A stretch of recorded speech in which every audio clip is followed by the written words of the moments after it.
Hey, y'all, and welcome to the first set of downs for Football is an F Word podcast. I'm your co-host, Mac, and I'm joined by the ever-opinionated duo, Chris and Wes. In this pilot episode, we'll be diving into some early preseason takeaways, followed by hot seats and regular season anticipation. Plus, we've got a surprise topic under wraps until the second half, so settle in, lace them up, because trash talk starts now.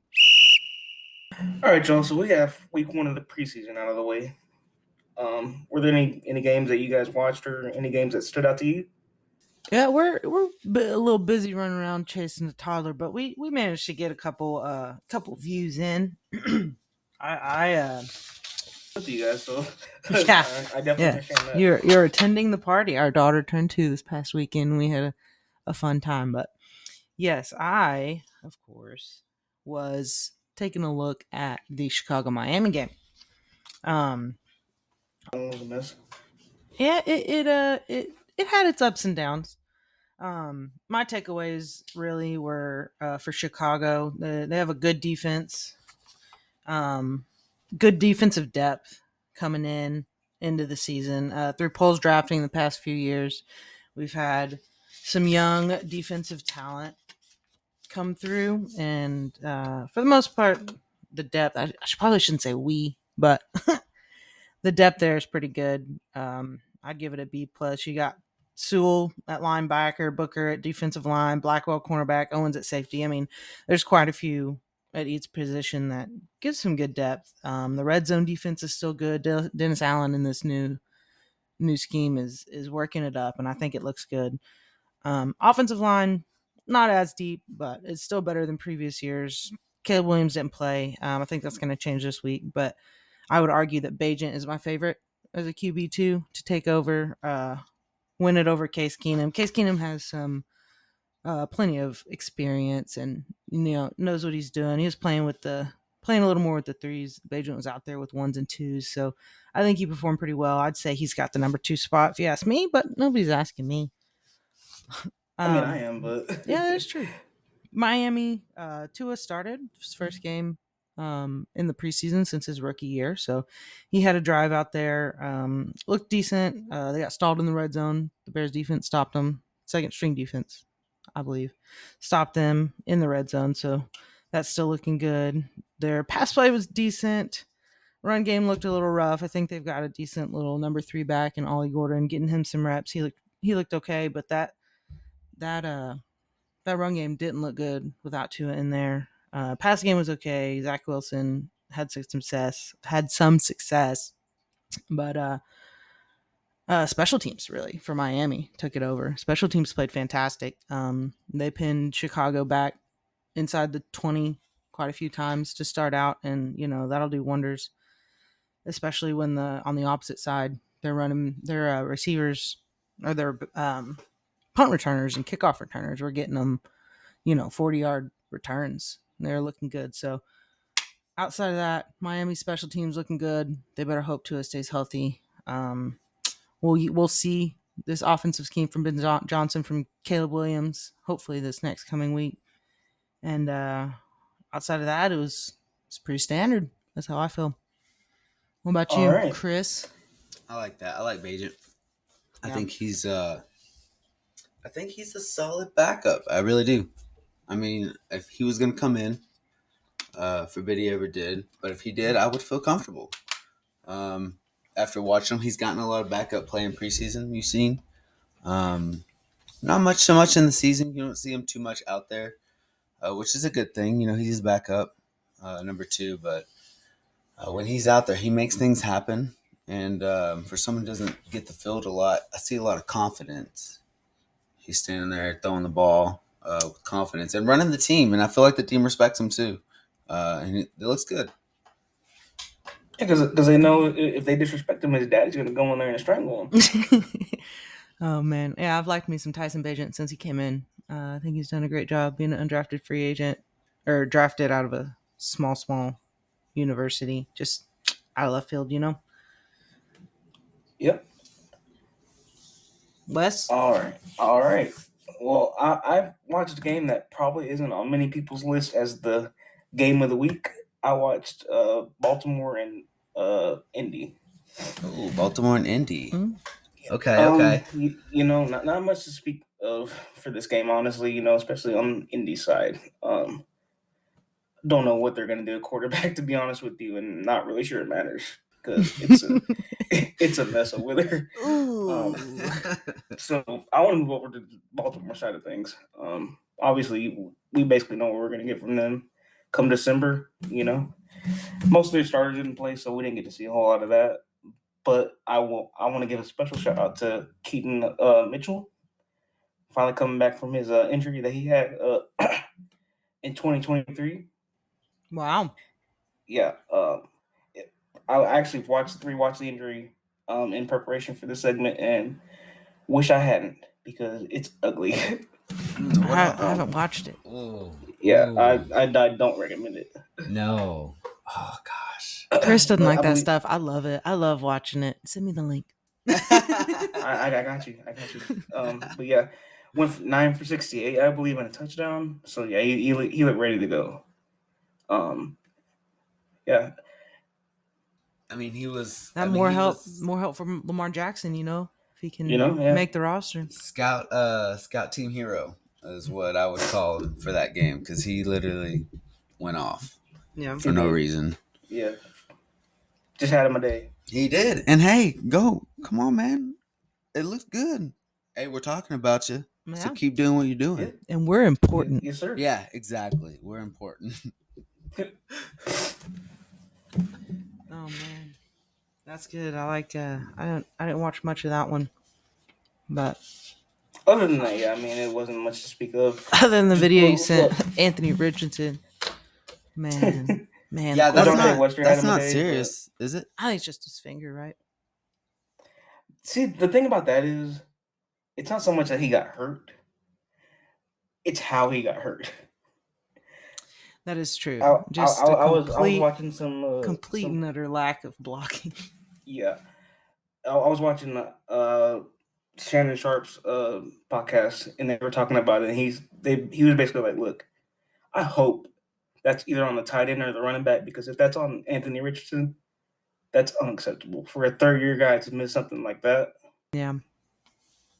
But who knows? We'll probably never know. To be Who knows? honest. We'll never know. He'll take a break and he'll get tired and he'll have to take a break. Nobody will ever know what actually Yep. happened. Hey, Daniel Jones. Oh, Woody. Danny Dimes. Oh, Woody, Danny Dimes. Danny Dimes. I I tell can't. you There what, was a though. time in my life where I really thought Daniel Jones was underestimated, and then he just wasn't. I mean, he was playing. He was playing good ball. I He mean, for no was. help. Yeah, he's like a sneaky runner. He like for some reason can get some yards with his legs, and it's like I wouldn't. unless he trips. Well, But here's the thing. You weren't the only one thinking that because if I remember correctly, the man got a 102 plus $1 million deal. yeah, I mean, $100 million deal. yeah, Daniel Jones got paid. he's still getting paid for that. That guy's getting paid. I'm getting. I mean, He's there's still some on the defense. books. There's defensive people who are making like 48K, or was it James Cook? You said signed for 48K or 48 mil. Yeah, 48 mil, 48 30 mil. million guaranteed. I mean, Daniel Jones For got a 4 bigger years. contract than Yeah, that. that's quarterbacks. I know, but the production, it's Yeah, it's crazy. I feel it. It's I get crazy. it. They're just Shout out to my mom being a Giants fan. I know that's hard. yeah. Oh, I tell you what, Hey, it's not hard when Eli Manning is putting it to Tom Brady. Mm, Twice. mm. Hey, it's out of your division, Out of your division. Okay. All right, moving on to second down. We are taking on Coach's hot seats. Who is on the hot seat? Wesley, what you got? I got a feeling it's probably gonna be the same as mine. This shit always happens, but go You ahead. think? All right. Well, I don't know about you guys, but this was pretty simple for me. It's kind of like a second and short. I'm going Sean McDermott. Okay. Oh, Yeah. who's he for? Buffalo. Buffalo. Yes. Head coach. Oh yeah. Okay. I want to preface this by saying I'm not sure it's going to happen this year because he does have 2 years remaining on his deal after the season. So I doubt Buffalo's going to want to eat the last 2 years of his deal unless they just absolutely implode, which honestly I could see. I'm not predicting it. I'm not saying it's probable, but I could see it, especially with some of the improvements that division has made this year. Um, so Sean McDermott entering his seventh year, or I'm sorry, entering his eighth year, has an 86-45 record in the last 7 years, six playoff appearances. So not too bad. This is where the numbers get a little dicey though. Only two division titles in the last 7 years, Mm. a 7-7 playoff record, and only one AFC Championship appearance. It's time to show up. It's time to show the fuck up. Yeah, yeah.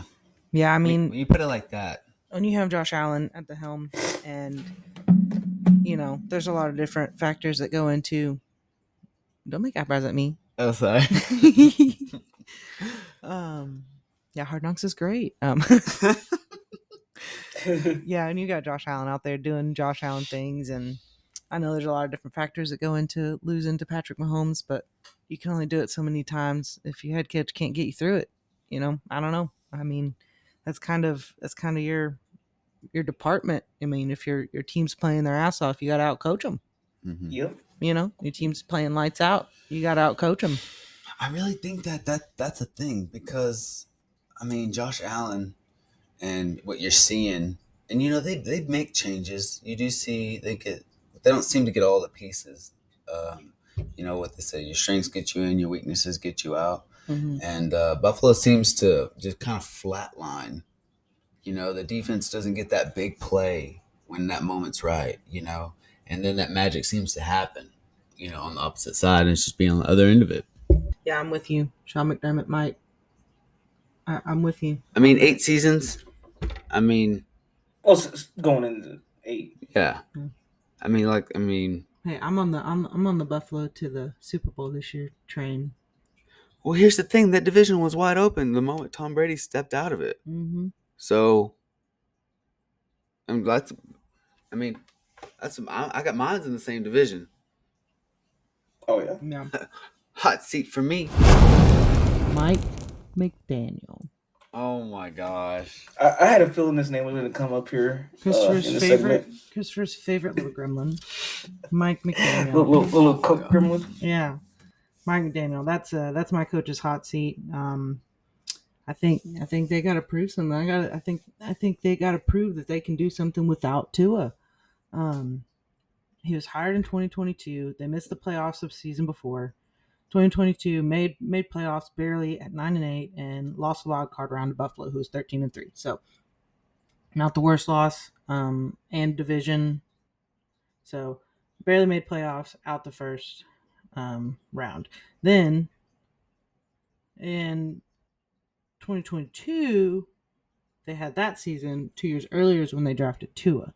So I forget sometimes that Tua just got like blasted in his Yeah. last college game, like fractured pelvis, dislocated hip, broken nose, concussion. Like I forget, he just got smashed.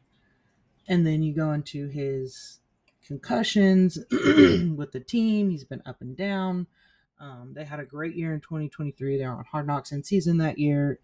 Kind of had the hype. Played really well. Had the second best offense in the league. Really successful. But they also had the highest quarterback hit rating still in their best year with Mike McDaniel. Tua pretty much misses time every year except that year. Tyreek Hill goes off. They go and they lose the wild card round again to the Super Bowl winners of that year at Kansas City. Okay. Next year, you have a healthy Tua.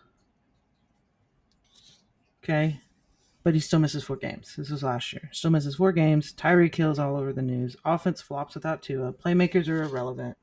And they miss the playoffs. So, as a coach, you've shown me that without your number one guy taking snaps, you're irrelevant. Right.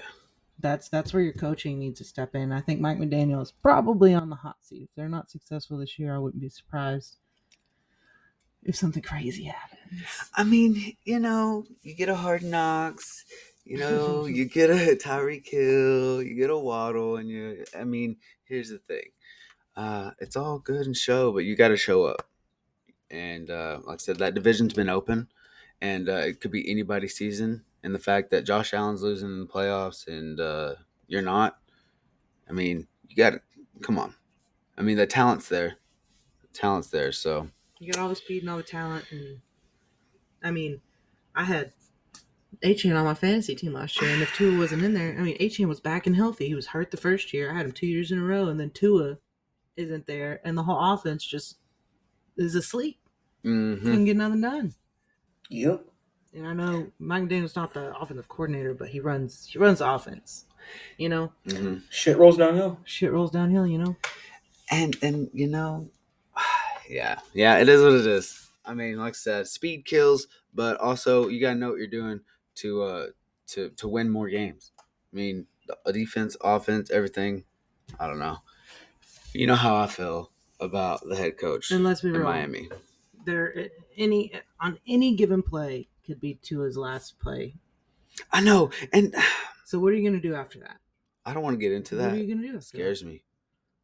If that happens, what are you gonna do after that? Because you've shown me that it ain't pretty. I don't even watch Miami because I know it's going to happen and I don't want to watch it. Yeah, yeah. I You hope know? it doesn't. I hope it doesn't happen. I hope he has a I healthy told him- rest of his career. But And they build him a juggernaut suit. He needs the whole thing. just juggernaut around the field. Oh my gosh. Well, here's the thing. You have the opportunity to put something on too that would help, but cushioning, and he doesn't want to. And I respect that. You know, it's your decision. But, you know, given the circumstance of the game and everything, hey, man, go out the way you want to. You do you. You do you, boo. And go get a title. Hey, and stop underthrowing Tyreek Hill. Stop underthrowing Tyreek Hill. If you would stop underthrowing Tyreek Hill, y'all would win every ball game because he is literally past the defender, and the ball is where the defender is, and Tyreek Hill's way past him. So if you throw a little farther, it'd be great,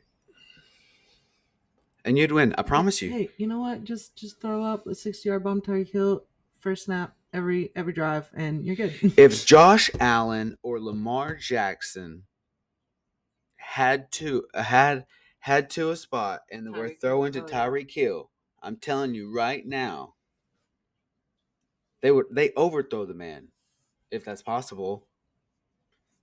But not to it, not old lefty. Not all lefty. Underthrown. Undertone. Oh, lefty underthrow. Guys, here, Wes, how do you feel in Miami? I don't feel about Miami. I think it's a non-issue at this point.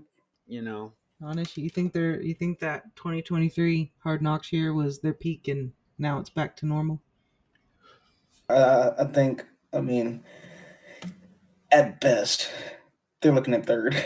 At absolute best, and I don't even see that, to be honest with you. oh my goodness. Yeah, you're high on those Patriots this year, aren't you? Ooh. You know what? I probably shouldn't be saying this, or my family can hear it. But I think I might be a Patriots fan. Oh. Hey, honestly though, like if it wasn't for the boys, I wouldn't. I was ready to dip, you know, but I stuck it out. But if Wes, I did dip last year. I know this, but if you're ready to pick a team, man, I'm here for you. I'm ready to pick a team too. We're here for moral support. Yeah. I appreciate that. Nobody could call you a bandwagoner, that's for sure. Wes said, I've been a Patriots fan since 2025. Across the pond. She said, fuck Tom Brady. I was there during the struggle. I don't say that. No, yeah, for sure. For sure. Let's get that out of the way. Fuck man. Tom Brady. He's a GOAT, you know. Hey, it is what it is. He talks funny. I respect him. I Yeah, just since don't he's like him. been since I've not been watching him on the football field, I've seen some interviews and some, videos and this and that. He talks funny. Oh my gosh. That's the man and the voice that led an army. Yeah. Just 7 fucking Super Bowl Right. wins. Exactly. It's impressive. How many did he been to? 10? 10. I mean, Been to 10, won 7. yeah. Pretty I'd say that's a damn good. voice of a god. It doesn't even sound real when you say it. It does That's the not even voice of a sound real. god. And you know what? he actually could still play. It's not like he went out, you know. He did whatever it took to stay relevant on the field, stay good, stay there. He's got the discipline. He's Yeah, got the discipline and the work ethic that I think he could probably do whatever he wanted. but he opted out and got, he went and got his money again. Just to talk about more football. I mean, he made a career with football. How lucky is that? All right, if you're interested in supporting us on our journey, we do have a Cash App at Football is an F Word. Any donations are very much appreciated. Help us get some better equipment, better listening for our viewers, and thanks in advance. Third down, Oh yeah, oh yeah. which is a surprise to you too. I'm talking about 2025 NFL rule changes. Rule changes on the air. All right, we've got a couple. We've got an amendment to the kickoff rules. We've got overtime, and we've got assisted replay assist. So we'll break those down for you, let you know what these changes are, and get how you feel on them. So first one is going to be the kickoff rules. So last year they made the kickoff rule. I think it's called Rule 6 or something. Okay. Which moved it to the two stationary lines at the kickoff, the one returner. Eliminate fast, hard hitting plays, but encouraging the returns. So they amended that and they moved the touchback. If it lands outside the landing zone in the end zone, goes out of bounds, or is a touchback without landing zone, it's moved to the 35-yard line instead of the 30. So thus encouraging the kickers to keep it in the landing zone and encouraging more returns. Okay. And then they made that permanent. That's the rule now. So, and then onside kicks now can be declared at any point in the game if Thank you goodness. are trailing. You still have to declare if you're trailing? Yeah, you have to be behind. But it's not just limited to the fourth quarter. You can do an onside kick at any point if you are trailing. You still do have to declare it, but you can kick an onside kick if you're behind at any point in the game. Oh my goodness. So how do you feel about those? How do you feel about those two? Honestly, I don't think you should have to declare it. I don't either, but all is fair in love and war, and you know what? This is war. It's a whole different setup though now, lineup wise with the kickoff rule. So it's kind of, but it's exciting. Hey, I think the kickoff. If you're gonna do it, I think they're making it better. It's a little bit different, tweaking it. They didn't just say that's what we set for. So, all right. So Wes, how do you feel about the kickoff rule changes? You know what? I'm for anything that gets us more touchdowns. Hey, and gotta have them tutties. I think this has potential to get that to us. I agree. All right. Next change is overtime. So they recently changed the playoff overtime rules to both teams get a possession no matter what. That is now effective for the entirety of regular season as well. So every overtime game will still be 10 minutes, but both teams will get a chance to possess the ball no matter what. So first team goes out and scores a touchdown. Okay. The other team gets a chance to do the same. And then what about a field goal? Yeah, then you just play out your 10 minutes until, someone is deemed the winner. How was it before? Or someone doesn't score. It was if the first team to possess the ball scored a touchdown, it was over. You didn't get a chance. Right. But now, even if you score a touchdown, the other team still gets a chance to possess the ball. Oh, goodness. Old Patrick Mahomes and Josh Allen rule. Is that what they're calling it? That's what I'm calling it. Ooh, I like that. That's essentially what it came from, that thriller playoff game where they went, I don't know, in like 40-some seconds, scored like 2 touchdowns to get to overtime. And, then Kansas City got the ball first, and that was it. Yep. So they changed that. How you feel about it? I like it. I don't see how you can have a game come down to a coin flip, honestly. So I like this rule change. Mm-hmm. It's exciting. I mean, hey, if you go down there and score, you score. But hey, I'm gonna come back. I'm gonna try to score too. It's like it's redemption. Yep, I'm with you. I like it. And finally, on the list of rule changes, we have the replay assist, which is relatively new. Essentially, it's just another tech advance. It's another Sony ball hawk, whatever the fuck, and we have better technology, so they're using that. Essentially, it is as many cameras and everything as you have. You've got your crew in stadium, you got your crew at New York looking over this video, instant replay stuff from 1,600 different angles every play. So essentially, they have a quick, good look at ball placement, stuff like that. So really, all it is to help in real time, based on clear video evidence, to reduce time taken up to clear up calls such as penalty enforcement, proper down, spot of the foul, game clock, possession of a loose ball, complete or incomplete pass. So it's just an expedited review process. So they changed a couple things this year. Now the replay assist will be able to assist on some penalties, some fouls. Okay. So when it comes to roughing the passer, based on if the hit is to the head or the neck area, they can review that and pick up a flag. Help the refs pick up a flag if the contact was not to the head or neck, or if it was justified, whatever. Unnecessary roughness on other players when it comes to hits out of bounds, hitting defenseless players in the head or neck area, twisting or pulling or turning the face mask or helmet. So I've seen a lot of face masks that weren't face masks that got called, or face masks that didn't get called. So replay assist can not enforce a flag, but they can help to confirm or say, no, this was not a foul. Horse collar, tripping, roughing or running into the kicker. So just kind of a little expedited process using technology. How do we feel about it? Hallelujah. God. You said it. The fact that it's taken us this long to be able to pick up a flag is ridiculous. I don't know why this hasn't always been in place. I mean, in crunch time in a playoff game, you should be able to pick up that flag if it's not a foul. I mean, you really should. I mean, we're all watching. I've seen some flags picked up here and there, but not some that needed to be. You know what I'm saying? Like, I think the addition of like, hey, I can just, hey man, is it? Oh no, it's not. Okay, never mind. Let's pick this flag up. Mm-hmm. It's more or less to use the better technology and save time on the field between plays for questionable calls, whatever. Yeah, I mean, you're taking out some of that human error. We can't see everything. It's a rush. They're in the rush of it. Now we got a little more eyes on what's going on, and it's good. I mean, it's going to be good. It's going to be more exciting. And I mean, and if it's clearly wrong, you should be able to pick it up. If you know for a fact that's not a holding call, And you have some should be able to pride. pick that flag up.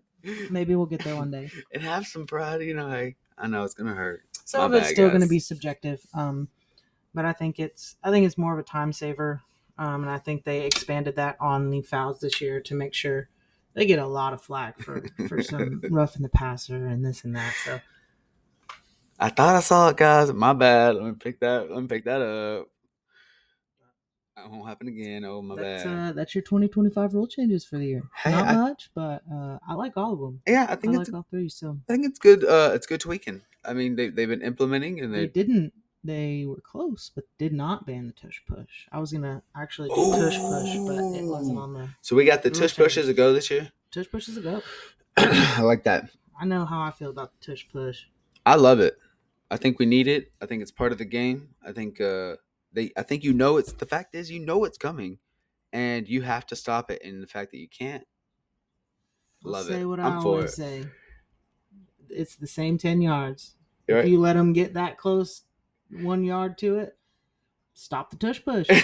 Stop the first 9 yards. If you don't like it, stop the first stop 9 it. yards. If You you don't have to don't worry like about it, the last stop it. one. Right. So that's how I feel on tush push. But Tush push. Hey, tush that push. Push that tush. Should be the last year of the tush push, though. We'll see. Well, it's probably gonna be back-to-back Super Bowls, so that's probably why. Oh, the tush push got him to the Super Bowl. No, that's not how it goes. It helps. It helps. But at the same time, everyone has 10 yards. Hey, a quarterback can rush. You know it's coming. If you don't like it, stop it. Yep. All right, Wes, you want to bring us into fourth down? Sure, why not? Well, guys, As of recording of this podcast, we are 3 weeks out from real football. Ooh. Oh, I'm so excited. So are we looking at any particular matchups for week one? What about you, Chris? You got a matchup you're looking forward to? I know which one I'm looking forward to. Which one are you looking forward I'm to? looking forward to Dallas Cowboys versus the Philadelphia Eagles on September 4th because it is the first regular season game to air. It'll be officially week 1 when that clock starts. And that's why I'm excited for that game. I mean, I think it's a good division game. It'll be exciting, all that. Everybody knows what game I'm honestly looking forward to. But the very first Thursday night, kick off the season. This is the real deal. This is week 1. That's what I'm looking forward to. Oh, goodness. It's exciting. It's here. It's on a Thursday. You didn't do your homework. I get off on a Thursday. I didn't do my homework. I did my homework. Okay, what game are you looking forward to then? Baltimore Buffalo. Ooh, yeah, that's a good one. You saw it on my thing, didn't you? Buffalo. I'm just kidding. Buffalo. I'm looking forward to Buffalo. Nah, it's the best of the best going at it. It's coaches. It's the quarterbacks. Mm-hmm. Stumbling here. You got me all thrown off. Yeah, Lamar Jackson, week 1. Come on. We're gonna see him move. Yeah, the bridesmaids of the NFL are drunk and fighting over the bouquet. That's a fact. The bouquet is the Lombardi Trophy. Oh my goodness. What about you, Wes? What you looking forward to? What game? What game you got? I'm looking at Raiders Patriots. Oh, he's straight up a Patriots Oh my God. fan. Okay. You know what? He said, "Don't tell my parents." Stop saying that so loud. Loves I said, the "Don't- Patriots. don't This tell- is gonna be public. Don't tell my parents. No. No, but I think it'll be a really interesting game. You got two teams that are on pretty similar trajectories right now, kind of in that mid rebuild mode. I think the Patriots are a little bit farther down that road than the Raiders are. But the Raiders obviously have my Rookie of the Year candidate in Ashton Genty, so I'm excited to see him.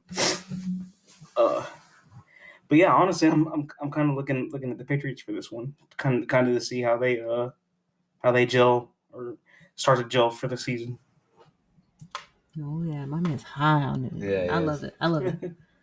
I hope you're right. There's a little more competition in in that division, so Yeah. I think it'd be exciting. You know, Josh Allen's had the reins for a while now. Miami barely, made him work for it and still beat him. But And it's a good week of football. Whoever did the schedule this year did great. Shout out to the schedule maker. yeah, what do we have? The Jets versus the Steelers. Aaron Rodgers Oh, versus yeah. his previous team, and Justin Fields versus his previous team. Not to mention old Packer, old Bear rivalry going back at it too. I hope Justin Fields and the Jets bump the floor with Aaron Rodgers. I hope Aaron Rodgers sucks this year. But that's all I'll say on that. Because week 1 there's 6 rivalry games. So, Okay. so that's week 1. So That's a lot. That's not. That's a lot. A lot of so division games. yeah. Week 1 you got 6 of them coming at you. Yeah, popping off with some division games right out the gate. Yeah, you got Minnesota and Chicago, Monday night. San Francisco and Seattle, Detroit, Green Bay, Cincinnati at Cleveland, Baltimore at Buffalo, and Dallas at Philly. Yeah. That's week 1. That's week 1. Week 1. You better come out ready. Yeah, it's good stuff. You better come out ready. Hey, if you're not excited, you better get excited. We ready. Hey, copyright. And Who said that? I didn't say anything. I didn't say nothing. But not only that, football started for everyone already. Mm-hmm. We got preseason. Like I said, fuck preseason. Where's the beer at? It's not that I had to do my homework. It's preseason. Yeah, I'm with Fuck you. preseason. And that is the end of regulation on this episode of Football's an F Word. From preseason takeaways, coaches' hot seats, and rule changes, we're excited for week 1, as you can tell. We've covered the field and then some. So if you enjoyed this episode, please consider subscribing, keeping up with our shenanigans. This podcast is available on YouTube and other platforms soon. So share it with your football crew and come back next time for another set of downs with Football is an F Word.